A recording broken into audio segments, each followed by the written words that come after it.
Garmin hasn't mentioned the Fenix 9 yet, but the community, they're already ahead of schedule, building their wish lists feature by feature.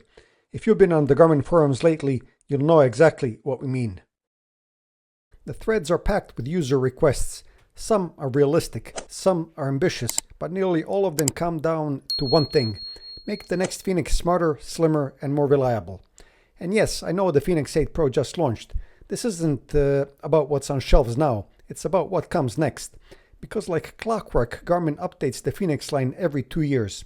That points to a launch in early 2027 or possibly late 2026 if they stay on rhythm. And users aren't waiting around.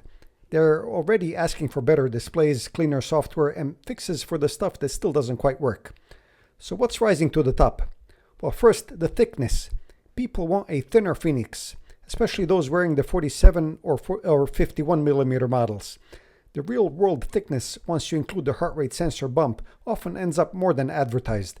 Users say they'd accept slightly lower battery life if it meant a slimmer, more comfortable design. Then there's the screen. Some want a full 1.5-inch display with less bezel.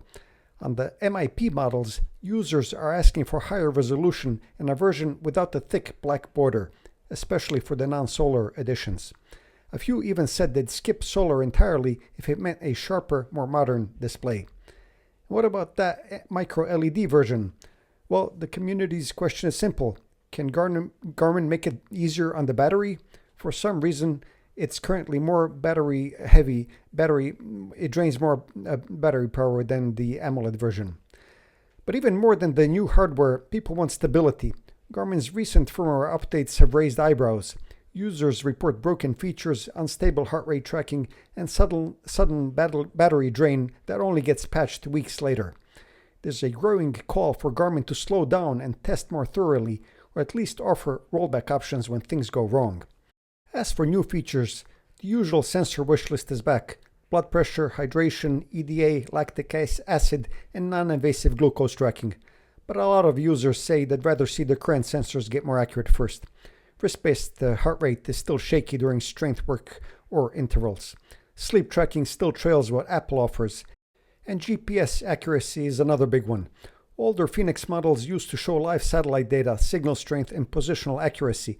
That screen's gone now and people want it back, especially hikers and those who train in dense areas. There's also demand for better SAT-IQ handling and smarter GPS fusion with modern sensors to cut drift. Fall detection is another hot topic. Users want it active all the time, not just during workouts. The Fenix 8 Pro introduced the full inReach integration, and it's a big step forward. Two-way satellite messaging and SOS support without needing a phone is a game changer for safety. LTE calling through the Garmin Messenger app is also now possible, well, at least on the Fenix 8 Pro, but users want these tools to be smarter, more accessible, and always on when needed. Beyond the big asks, smaller ones are adding up. USB-C support, wireless charging, better music syncing, offline Garmin Connect data, a desktop app that works without the cloud. Users also want better map tools, more granular sport modes, and deeper UI customization. And one idea that keeps coming up: modularity, a setup where you pick the features you need and skip the rest. Want music but not solar? Pay for music. Want all the sensors but no LTE? Done.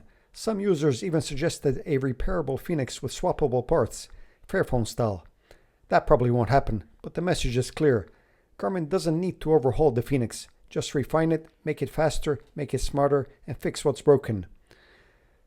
One thing worth mentioning is the recent price increases. That hasn't gone unnoticed by the community. So give people the choice to build the watch they want without forcing them into features they won't use. And maybe, just maybe, don't raise the price again, or at least offer a few budget-friendly options.